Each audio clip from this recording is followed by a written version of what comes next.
Hello, everybody, and welcome to the IBM Playbook for Scaling Internal Communities. I am so excited to get this event started today. My name is Marcia Drucker, and I'm the Field Marketing Manager here at Bevy. So before we dive into the awesome content of this event, just have a few opening slides to go over the agenda and some housekeeping rules for today. So a quick overview of the agenda. If you haven't had a chance yet, please introduce yourself in the chat and get settled in for the event. Up next, we're going to jump right into the fireside chat. We're going to focus on how IBM manages over 250 employee groups across 50 countries that touch approximately 50,000 employees. Really, really incredible what they're able to do there. We're going to dive into the nitty gritty of it, how they actually do this, the challenges and the triumphs. And we really want to make this as conversational as possible. We really want to bring you value from this event. So please ask your questions for the panelists throughout. We really want to make sure that your questions get answered. So for that, you'll see the Q&A tab. And following the fireside chat and the Q&A, I think this is one of the most exciting parts of the event. It's the moderated networking rooms. So here you're going to have an opportunity to meet other industry leaders who are working on ERG groups and discuss topics like measuring success and any challenges and wins that you're experiencing with your community. So I really do encourage you to stick around for that portion of the event. It's really so important to meet your community of folks that are really working on similar things as you. So as I mentioned, we have an amazing group of people here in the audience. So for the next minute or so, please take a chance to introduce yourself. Would love to learn your company role and ERG, your favorite emoji, and what you had for breakfast. I already see quite a few of those in the chat. Really awesome. I love seeing all the emojis there as well. So while you do that, a little bit about Bevy. So Bevy is the world's first community event engine, and we help companies build, grow, and scale their global communities with community-led events. So today you're in our conference platform, and at the networking tables, you'll also have an opportunity to meet some of our team, and you can ask them questions about Bevy and how some of our customers use it for communities that are similar to ERGs. Also, after the event, we'll be sending out an email where you can book a demo to learn more and a survey about this event as well. Awesome. Thank you so much to everybody who's writing in your intros. This is so great. Some amazing people here. Cool. So our goals for the event, we want to help everybody learn to get at least one actionable thing that you can implement with your community today. We want you to connect and to meet awesome people and to share your wins and challenges with your community. And we want to help your business grow through community. So a few quick event guidelines. I'm not going to read all of these, but a few that I want to highlight. So I see that a lot of you are already chatting in the session tab. Awesome. The Q&A tab is one that I want to point out. That's just to the right of the session tab, and that's where you can ask any questions for the panelists. We really encourage you to ask those throughout the fireside chat as they come to you. We'll see if we can get to any of them right there in the middle of the fireside chat, but we'll leave some room at the end of the event to get to the rest of the questions as well. And in that tab, you can also upvote any of the questions that really resonate with you that you want to make sure we get asked. With virtual events, I know how tempting it is to, be multitasking in your Slack or in your email. I really encourage you for this event for the next hour or so to just close anything that's distracting you down and really try to be present and focused on this event. You'll really get the most out of it that way. And the most popular question that we get asked at these events is the event being recorded? Yes, it is. We're going to send out the recording afterwards and post it on our YouTube channel. So don't worry about scribbling down notes. Really just try to be present and enjoy the content. So with that, I'm really excited to introduce our moderator today for the fireside chat. So we have David Spinks here, who's the VP of Community at Bevy and the founder of CMX, which is the largest community for community professionals. He's also the author of The Business of Belonging. David, welcome. Thank you. So pumped for this chat. Amazing, David. So I'll hand it over to you to introduce our speakers, and I'll pop back in when we're ready to jump into the networking rooms. All right, yeah. So thanks everybody. Thanks for joining the panel. Very excited to dive in, and again, make sure to post your questions in the Q&A because that's going to be our favorite part is when I shut up and you ask all the good questions. But very excited today to have Joy and Stephanie here from IBM. They are two of the leaders who are building and shaping the ERG program. And I mean, just from chatting with them in preparation for this panel, it's one of the most advanced community programs that I've seen, and I've seen thousands. So I'm very excited to dive in. Joy, Steph, welcome. David, thank you so much. I think Steph and I had such a great time meeting you that we were also anticipating and counting down the days. And we wanted to say thank you to everybody who responded to our LinkedIn post from Bevy and other companies. We see some familiar names out there. So thank you for being with us today. Awesome. Well, why don't we just dive in? Because I know we only have 40 minutes. Usually my interviews go even longer on the podcast. So we're going to get right into the good stuff here. I'd love to start with a little bit of history because not only is it one of the largest programs that I've seen, it's also one of the longest running programs that I've seen. It's the ERG program, or now it's called the Business Resource Group program, has been around for a very long time. So I wonder if you could each just share kind of your story of how you got into this work and give us a quick overview of the history of community at IBM. Yeah, so I'm happy to get started. And so first of all, David, thank you for having us. And I think it's really important to do some context setting by looking at our roles. As part of my role as a global leader within diversity and inclusion, I get to lead and activate IBM's enterprise-wide diversity, equity, and inclusion strategy. That's obviously in support of our corporate purpose. We are focused absolutely on delivering employee-centric programs and initiatives. And that's where I want to start with the introduction. It's all about being employee-centric. So when we think about employee resource groups, or at IBM, call it business resource groups, you talked a little bit about the history, which context is important. So a little bit of history about business resource groups at IBM. There's a great article out there. So for those of you that love research articles, here's one for you. It's called Diversity as a Strategy. And it actually is an interview with Lou Gerstner, where he's talking about probably one of our most famous CEOs at IBM. And he also wrote a book called Elephants Can't Dance.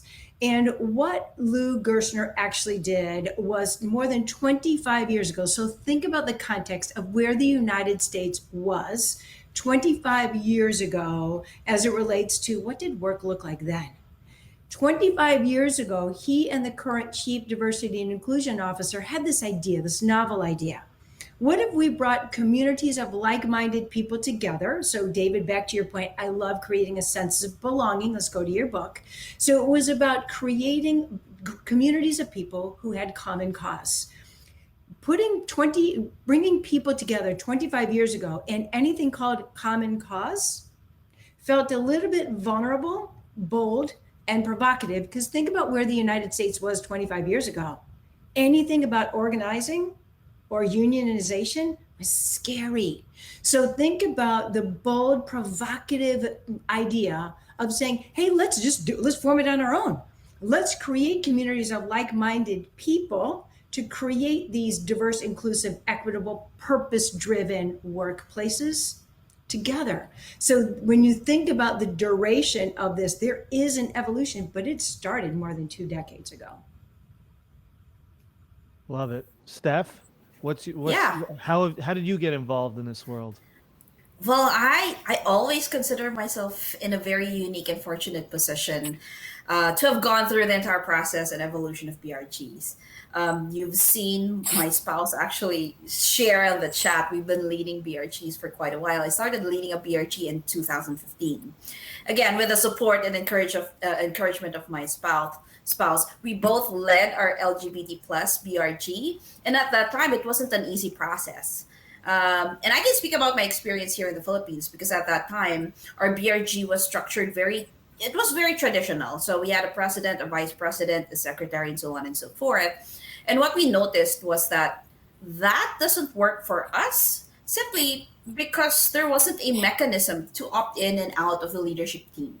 So it was pretty awkward for leaders who've been in the position for years to step down, and new members who were potential leaders to opt in and start their leadership journey with us. So coming into the leadership team of the BRGs, the first thing that we did was to change the structure so that all our leaders are now co-leaders with equal accountability for everything that we do and for the success of our BRG.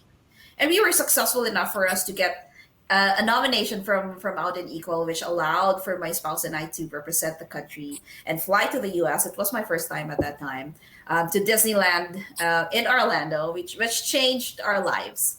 So needless to say, we both met our future managers there. I met Joy there, and she knows my secret. She knows how incredibly short I am.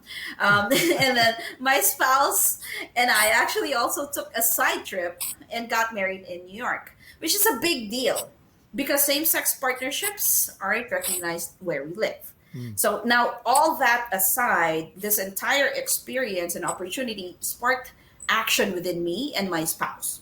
So after much work around the BRGs, I was lucky to get a role in HR, which manages the BRG program. So now I'm on the strategy side of things. And one of the biggest things to focus on was really intersectionality and allyship. So at IBM, we have 8 communities.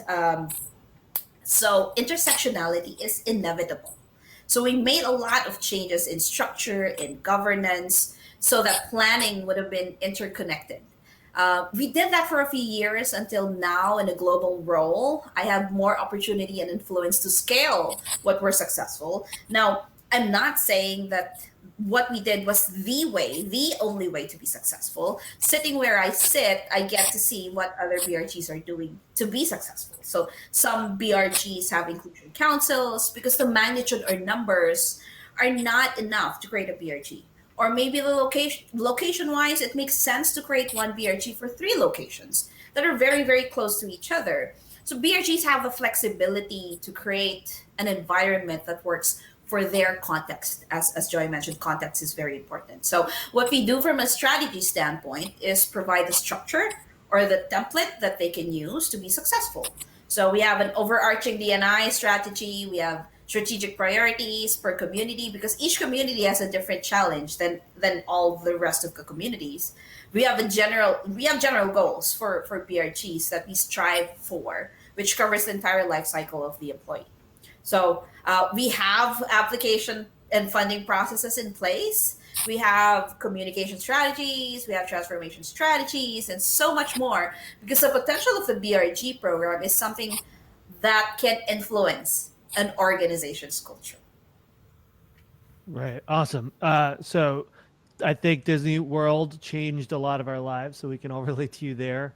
And I just went to our first leadership retreat we had as a company, and the best part was guessing how tall everyone was. And for a lot of them were right, but there are always a couple that really surprise you in this virtual world, going and seeing people in person. Also, people look different. I don't know, like if I met you in person, it'd be like you look 10% different than how you look on Zoom. I don't know. I can't explain it. It's like the angle, but anyway, back to BRGs. So pretty comprehensive program, and just Marcia mentioned it earlier, but just to reiterate the scope of this program, over 59 countries, over 50,000 employees. So it's pretty vast. And just to give it a little more color, are all of the BRGs, are all of these groups focused on diversity, equity, and inclusion, or are there other kinds of identities that bring these groups together? What does that look like? Mm-hmm. And so, David, I'll start this, and then Steph, I'm going to turn it over to you. Steph talked a little bit about governance, which is really important. Part of a governance is, well, what's the definition of a BRG? And I will tell you, this has even been an evolutionary process for us. And so we are right in the middle of doing a BRG revitalization now, because we have to understand and stay true to our core competency.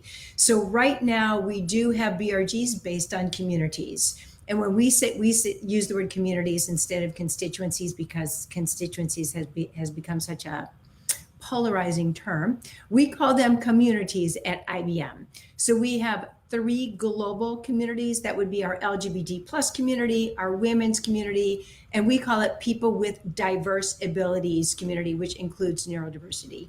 Then you come into the United States and you have 3 underrepresented groups, our Black community, Hispanic community, our Native American Indigenous community. And then of course we have the Pan-Asian community, that's a name they've selected for themselves. And then we have one more protected group, that's the veterans community. Those are the corporately sponsored, corporately funded business resource groups at IBM. Now, it doesn't mean that there aren't other communities of like-minded groups out there at IBM, but those that are recognized as business resource groups, they fit under one of those 8 categories. Got it. Steph, anything to add?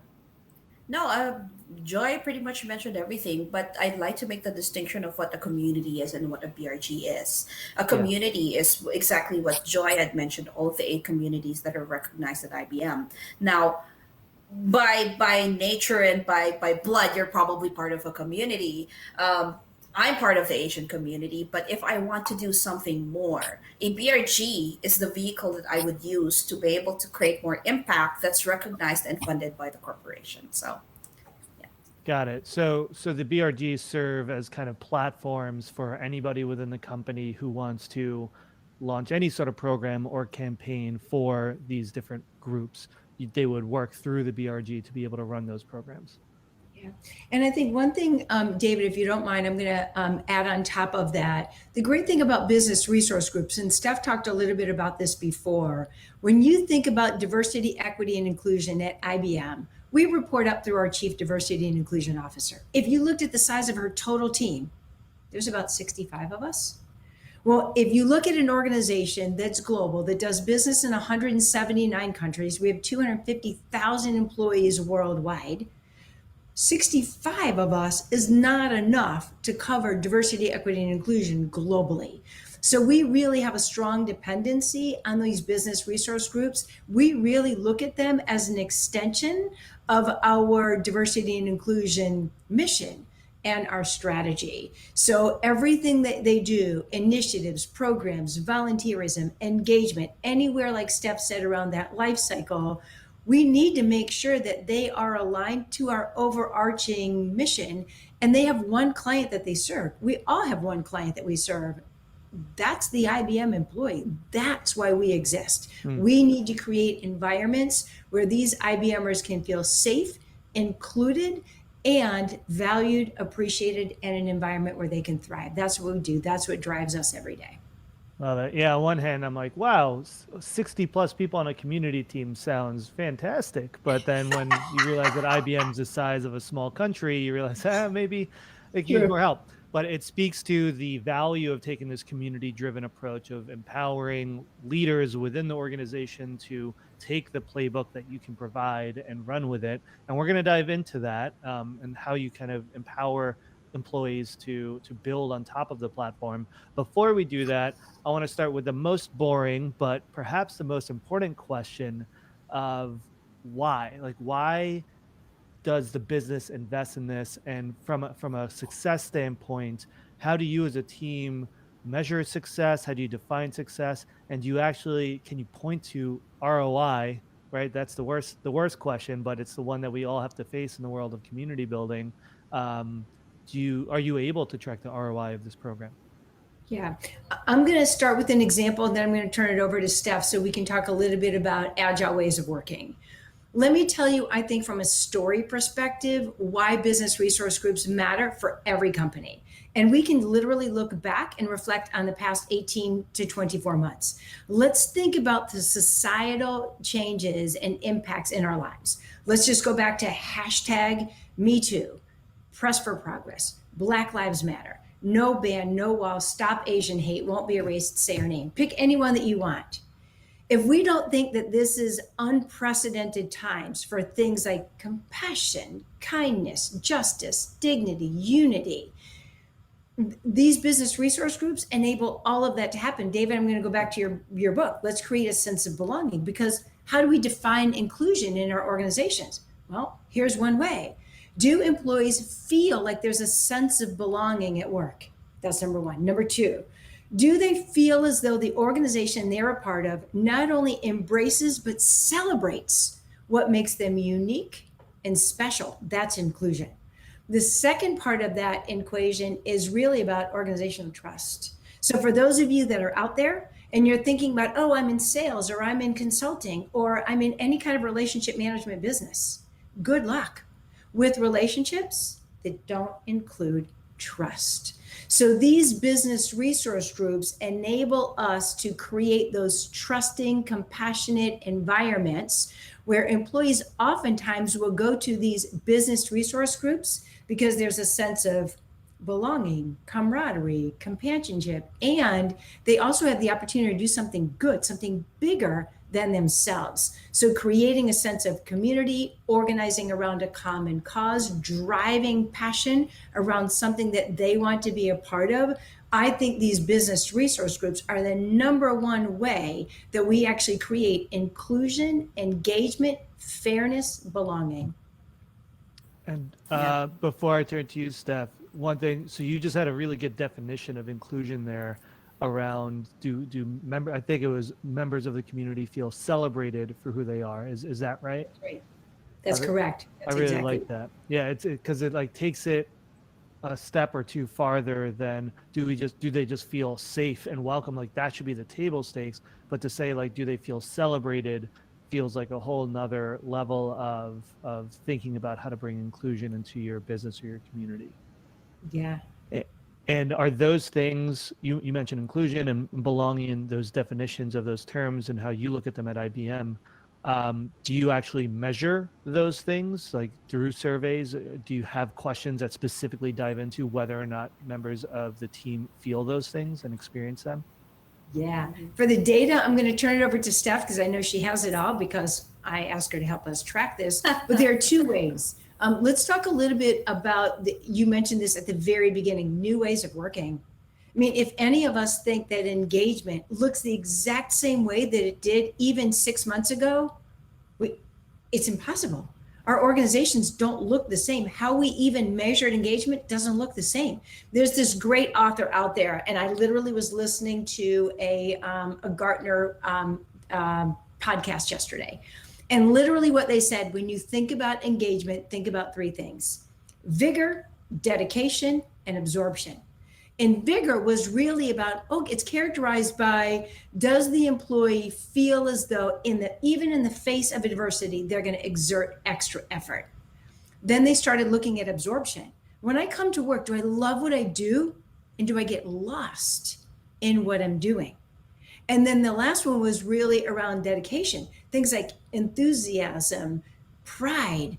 Can we look at all of those things in the same way when we look at, before engagement was, I get to see my manager. I get to see my team. Maybe I collectively go to a building. Or maybe even my work environment is different. We've seen so many people affected by COVID. And you mentioned this, David, when you and I first got on the call. You said, I made it on time. I dropped off my wife and my child, and I made it on time. So your house is empty. But right now, there are so many people where, behind the door, there are spouses and other workers and children. At any moment, you could have a guest appearance back there. That was me for the first year of COVID, by the way. My wife's a teacher, so now she's back in school. And it's so true, David. So the way we measure those things, so two ways I would say at IBM. One is there's absolutely an annual employee engagement survey. But if we ever think that annual employee engagement surveys are the only way to measure engagement, we're kidding ourselves. I really recommend doing something that we also experiment with at IBM called Minipulse surveys. Minipulse surveys are very topical. They're very spontaneous. Maybe we realize there's a business unit or a community, or there's something that's happened in the around the world that we want to talk about. We can Minipulse 250,000 people at any one time. So what happens when you take a Minipulse that's open to everybody? They get to participate in that survey. Then you see those aggregate results. Then you have point in time engagement in that moment, which I think is really important. When you're thinking about engagement, you should really think about holistically and year over year, but I think you should also look spontaneously what's happening in the moment. And Steph does have some data that we actually use to say, Are we making a difference? So David, I'll turn it over to you in case you have a question for Steph, but Steph brought some data for us. Yeah, I'd love to hear the data. I'm curious on a specific question with this surveying, because so we do something similar, right? We do an annual survey, but then the mini pulses, I guess by definition of being mini, they're very short, right? Are they just a few questions? Like how long are the surveys? The biggest mini pulse I've ever seen has been 5 questions. Normally, they can literally be 1 question, or they can be 3 questions. The most I've ever seen at one time, and by the way, it was COVID, I saw 5 questions, and a lot of that was related around like, how are you doing? What's your work environment? What additional help are you feeling supported, right? That's the only time I ever saw more than 3 questions in our mini pulse. And are they anonymous, or are you able to still tie them back to different groups?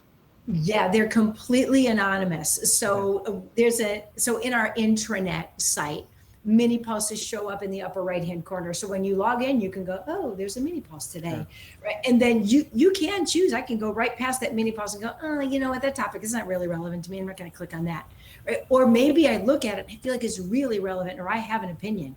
If you don't think that you're going to get somebody's honest opinion on that day when they walk in and they log in and they look and they go, well, I got an emotional reaction to that today, I'll tell you how I'm feeling. That's when I think it's really important. That's when you get really rich data. That's when it becomes rigorous. And are you able to still have crosstabs with that data? I'm getting real into the survey approach here, but are you able to still see like, this is how our Black employees responded, this is how our Asian employees responded, without having to collect that? Are you using tools that let you have all that background information? I'm so glad that you asked that. So when Steph goes into the engagement data, the annual employee engagement data, we absolutely positively have the ability to look at 2 metrics, engagement and inclusion. And we do break that down by community, because when people sign in to the employee engagement survey, that is automatically captured, and we do ask their business unit, their geography, they can disclose. For the mini pulses, they're so fast and they're so quick. We might only ask, hey, what business unit are you located in, or which geography are you a part of? Okay. Or do you want to share something else? Rarely in the mini pulses do we break it down by race. I've mostly seen it broken down by gender, geography, business unit. Perfect. Got it. All right, Steph, hit us with the data. Now, to add to that, while we have the official engagement survey for the whole of IBM, the focus that we've done so far with the communities is really on conversation and really relationship building, because that's what communities are about. Of course, we can be more structured in running design thinking sessions where we build personas and identify challenges and sentiments, but sometimes the communities just need safe spaces to air out their concerns and have their voices heard. Surveys provide an easier way to collect and present data, but what we also need to kind of do is be sensitive to the needs of the community. We're all very fatigued by unending virtual meetings over and over and over again, and we're all surveyed out.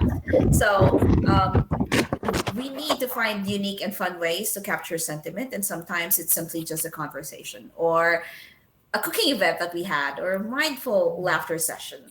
And if someone says on the chat, or if a lot of people say, I needed this, or I needed this break, then you'll know exactly what to do.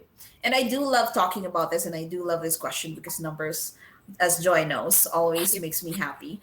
It's incredibly difficult to build a program and strategy and tie that to measurable outcomes. But given that we have layers of strategic priorities, those do not exist without outcomes. So it really depends on the strategic priority, and sometimes that will change over the course of the year, depending on the situation we're in.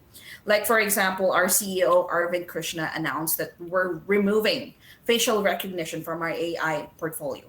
That impacts our priority on good tech and eliminating biases. But to give you an example of what we're measuring in terms of BRGs, I'll give you two: growth and impact. Growth in the sense of how many members and, more importantly, allies have you engaged and activated. Because we know that the conversation shouldn't be one-sided. An ally is, for example, an ally who's a manager, who is more educated when it comes to identifying their biases, will allow them to make more just or fair assessment on who to promote.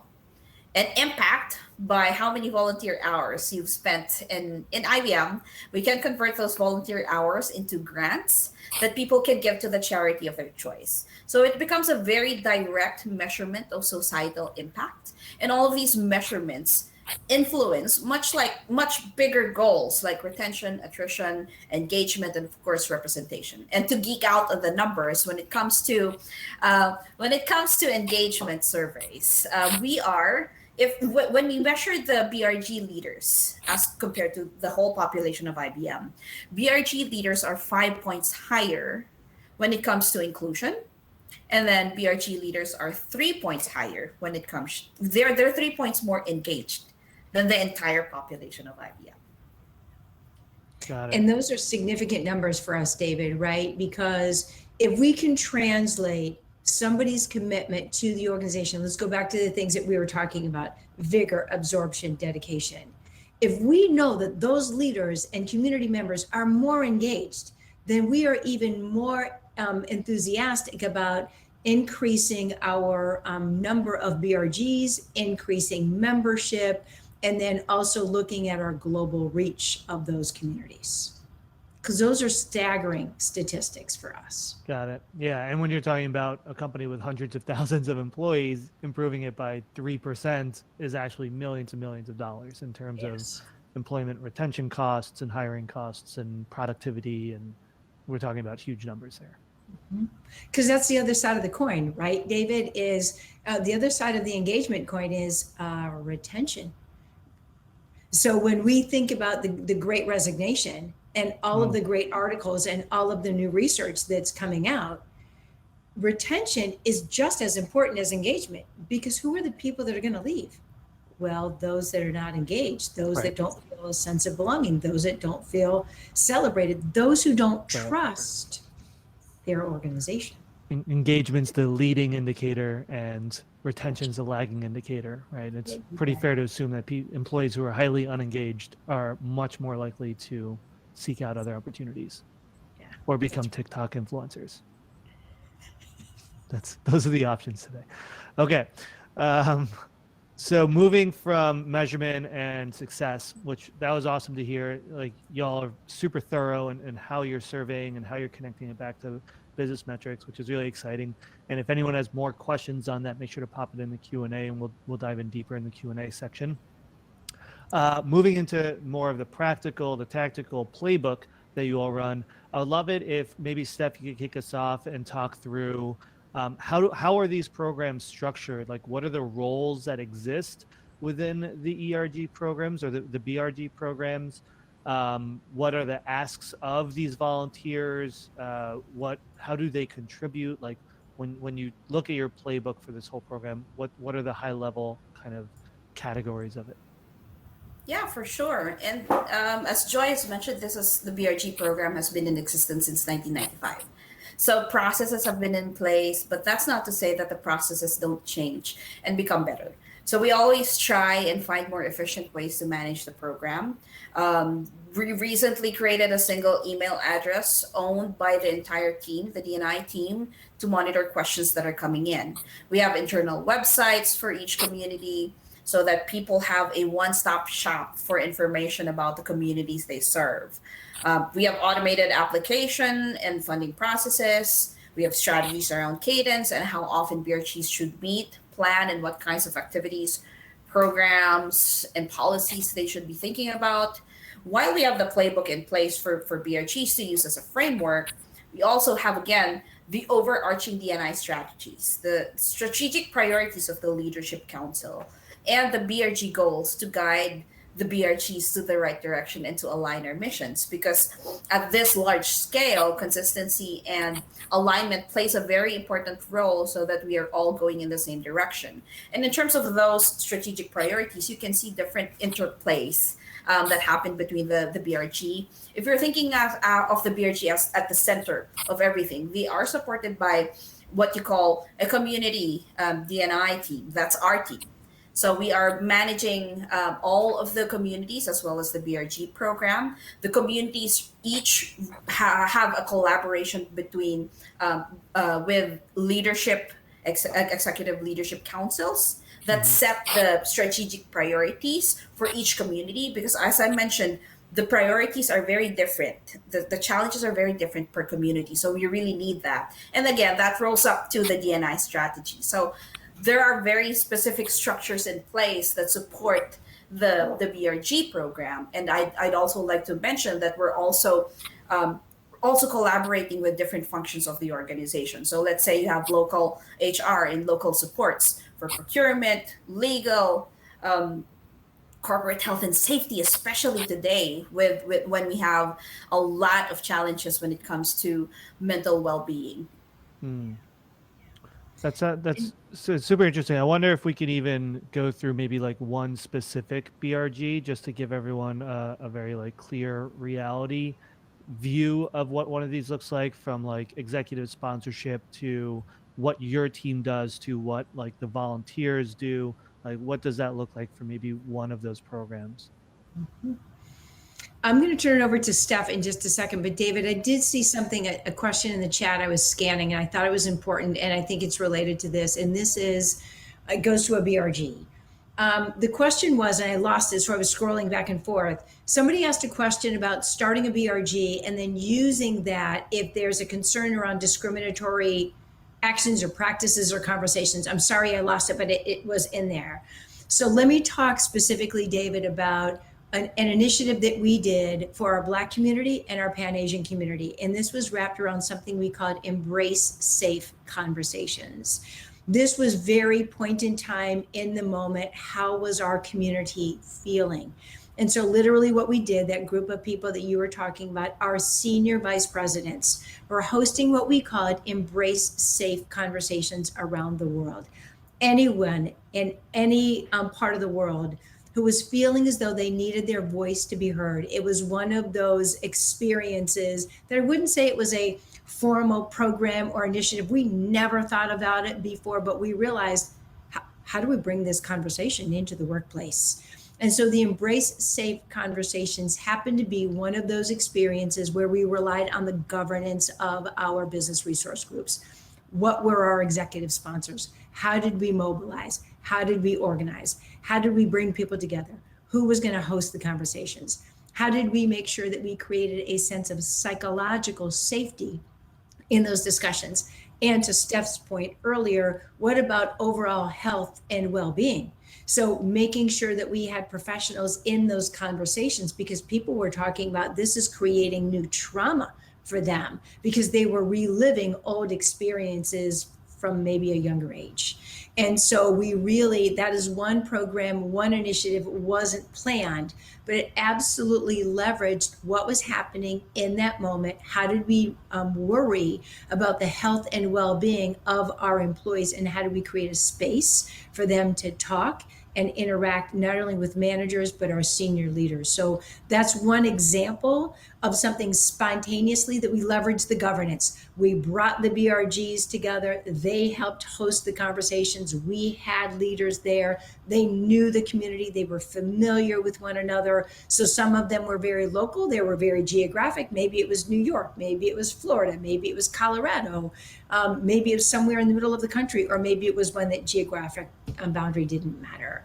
But that's an example of something specific for a community where everyone was invited to participate, but we had to leverage the structure of the leaders and leadership in place in order to do that. But Steph, you might also have another example. Yeah, Joy. As a whole process, and as an example, you can have existing BRGs, and let's say a BRG in Austin is wanting to run an event. They would then have conversations with their community leader, that's from our team, to see whether or not it lines up with the priorities that we currently have. Our community leader will also kind of check to see how this aligns with our leadership council priorities.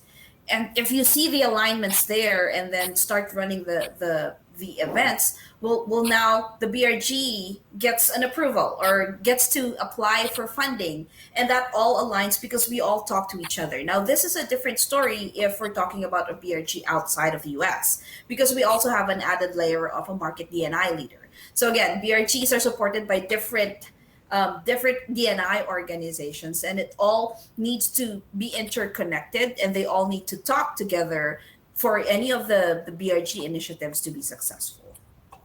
Love it.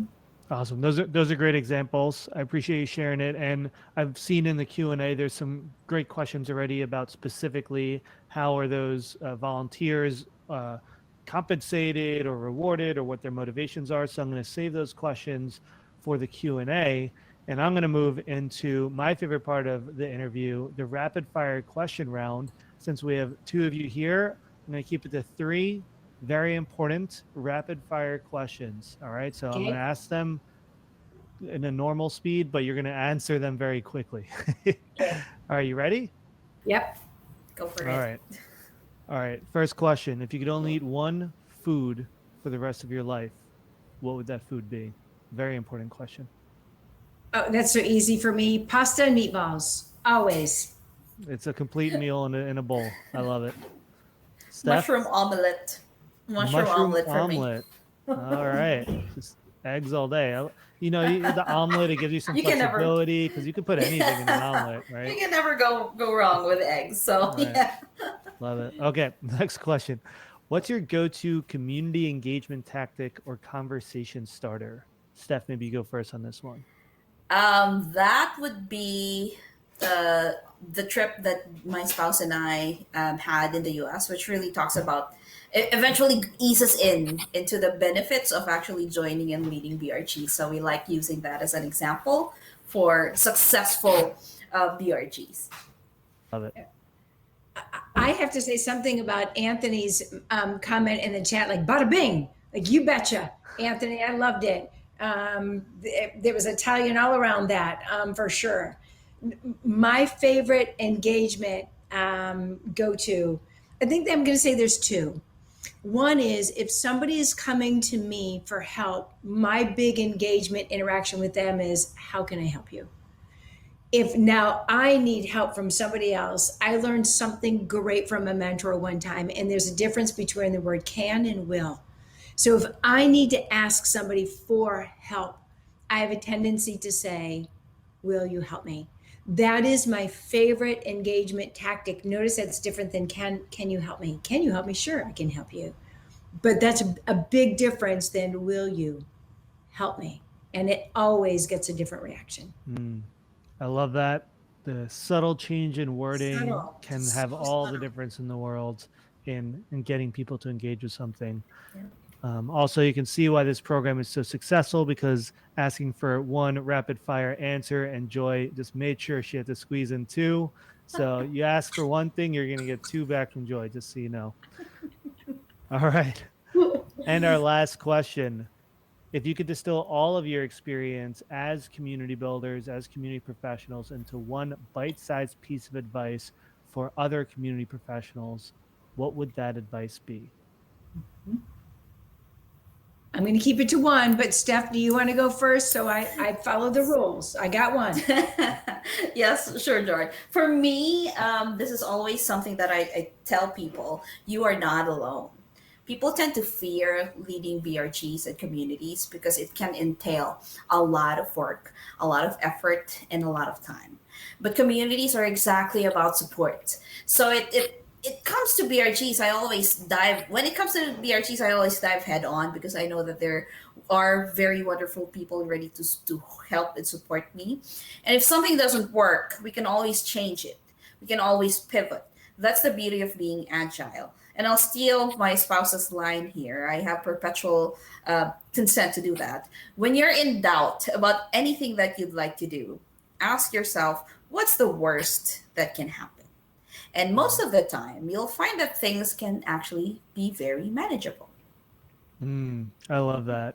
You have a very wise spouse. It sounds like we all need your spouse in our corner. And I'll just add to that. It reminds me of advice I got from a mentor a long time ago that always stuck with me. It's similar, but again, subtle difference in words is, what is your best worst case scenario? Because we tend to think about the worst case scenario, like the world's going to collapse. Everyone's going to think I'm a failure. I'm going to fail the community. I'm going to fail my bosses. Like everything's going to go bad. But in reality, there's a best worst case scenario, right? Like, well, if that happens, here are the things I'm going to learn from it. And here's who I would talk to. And here's how I would get back on my feet. And you realize, like, actually, the worst case scenario isn't that bad. So I love that advice. All right, Joy, no pressure Is to it my follow up turn? that one. Can you now, David? I'm so sorry. I should have written down the question. Can you tell me again? Because now I totally forgot what your question was. Your bite-sized piece of advice for other community professionals based on all of your experience. I'm going to try to keep this to one, and here it goes, David. Can we all make a commitment? And Steph has heard me say this, so she's not going to be surprised. Can we all make a commitment to leave every conversation and every interaction a little bit better than we found it, just based on how we behave? How should we behave? I think it's, for me, it's very easy. It goes back to kindness, compassion, sensitivity, empathy. And Steph, I can see you smiling because you know where I'm going to go with this one, and I'm prepared for it because I was hoping you would even ask this question, David, and I didn't know this one was coming. Love. So let me introduce a brand new 4-letter word into the workplace. I've never heard of this. It's all about bringing love back into the workplace. And for anybody where talking about love in the workplace makes you wiggle in your seat uncomfortable, it goes back to what we were talking about earlier, then use the word trust instead. Because when you're talking about agile ways of working, trust, love are super important to creating an environment where belonging happens. Love it. I love the love advice. Thank you, David. Well done. All right. Well, let's turn it over to some questions from the audience. We have a lot of questions here. So you must have said something really smart because people want to learn more. We'll go mostly in order of the votes. So if you haven't voted on the questions you want to see answered, you can go ahead and do that. We'll start off with Patrick's question, which you kind of touched on a little bit already. What does the organizational structure of the groups look like? He also asked if there are leads and if they are compensated for their work. Great question. I will take it at a high level and then I'm going to turn it over to Steph. There is absolutely a governance around our business resource groups. And by the way, they always change, they always evolve, they always need to get better. But one thing in that governance model is an executive sponsor. That is a requirement. We need to make sure that these executives are not only providing advice and guidance, but they also understand more strategically what's happening interconnectedly across the organization. So as a BRG, you might think about a program or an initiative, that executive sponsor can provide the right amount of championship guidance that we need to ensure that we are driving and aligning with our priorities, focused and strategic. The second thing are the co-chairs, and those are volunteer positions. So the positions we talked about earlier, the D&I community leaders around our 8 communities, those are full-time regular employees. They sit right inside the Office of Diversity and Inclusion. But our business resource groups, they are volunteers. And how are they compensated? Well, there's a couple of ways. One would be around leadership development, investing back into those who are investing into us. We also have something at IBM called Blue Points. Blue Points are something that we can say, hey, I appreciate you. Thank you for getting engaged. I'm going to go to our online recognition center and I'm going to give you a certain amount of Blue Points. You can then go into our internal shopping store and purchase something with those Blue Points. So it doesn't translate into dollars, it translates into merchandise, but it can actually even be a trip. It's amazing if you accumulate your Blue Points. We also have like virtual appreciation, so appreciation cards, emojis. And then I would say the last thing about recognizing, you can always compensate somebody with money. Managers do have something called a manager's empowerment fund. So if somebody does go above and beyond, can I go ahead and thank that volunteer and compensate them with financial gifts? And then Steph, I'm going to have you talk a little bit about how you recognized our leaders through the awards program that we released this year. Yeah, and I can't stress enough the importance of recognition because that drives people to continue what they're very passionate about. And we have several ways of doing that. Joy had mentioned the digital thank you card. She also mentioned Blue Points. We also write blogs for them to recognize them so that everybody in the company sees the amount of work that they do. We also ask leaders to make personal calls to them. We also have specialty digital badges that they can post on LinkedIn. These are hard-earned badges that is a combination of education and activities that they've done. So that's another form of recognition for them. In fact, just last August, as Joy alluded to, we consider August as BRG Awareness and Appreciation Month, and we recognized 38 outstanding BRG leaders of the year for all the work that they did, despite us being in a pandemic. They received all of the things that Joy and I mentioned earlier, plus a goodie box with awesome merchandise and a special custom-made gift that they can be proud of. In fact, someone in that list said that they would keep that and have that item that had that special coin over to the next generations of their family. So that really touched on my heartstrings there. We can be very creative and innovative when it comes to recognition, because the types of recognition also evolve as the world evolves. And it's easy. It's easy to be trapped in the quickest way, which is to recognize groups of people. So you'll just need to send one card, and that has so many names. But that dilutes the experience. And what I like to point out for people to feel that the recognition is authentic is that these recognition strategies should tailor fit to the recipient of the recognition, and that will make it even more impactful. I love that. And Lenka had a good follow-up question on recognition, so I'll ask that now. Do people need to fill out some form to specify how they contributed, or do you have it automated somehow and you're able to see that? And I'll just say, with 8 minutes left, we got a lot of questions, so let's move into rapid fire. Maybe just have one of you answer each of these so we can try to get through as many of the questions as possible. Go ahead, Steph. I'll let you take that one. Okay. In terms of recognition, we do have a 360 feedback that's called Checkpoint, where people can actually put in their goals there, and that is visible to their managers, so that if they achieve that goal, that becomes part of their appraisal for the year. We also have hours that are spent. It's not necessarily a requirement, but again, the hours spent on volunteering in IBM can be converted into grants. So it's absolutely up to the volunteers to manually input their hours there, so that they can that becomes a dollar equivalent, so that they can put that in the charity of their choice. Love it. Awesome. Okay, next question's from Gabrielle. Do BRG leaders have weekly or monthly hours carved out for the work that's honored within management, rather than a volunteer expectation on top of their existing job responsibilities? Yeah, great question. This is always a really important balance. And the reality is some managers are even better at this than others. And we do know that there are some managers who literally will carve out a portion of some person's time to do this, especially if it's for a business unit or a geographic location. So whether it's tied to their job or whether it's a volunteer, this goes back to what Steph was talking about, recognition. We do have that leadership council. Sometimes we will reach out to those mentors or people that we coach or sponsor and say, great leadership development opportunity, great exposure, great opportunity and movement to your next position.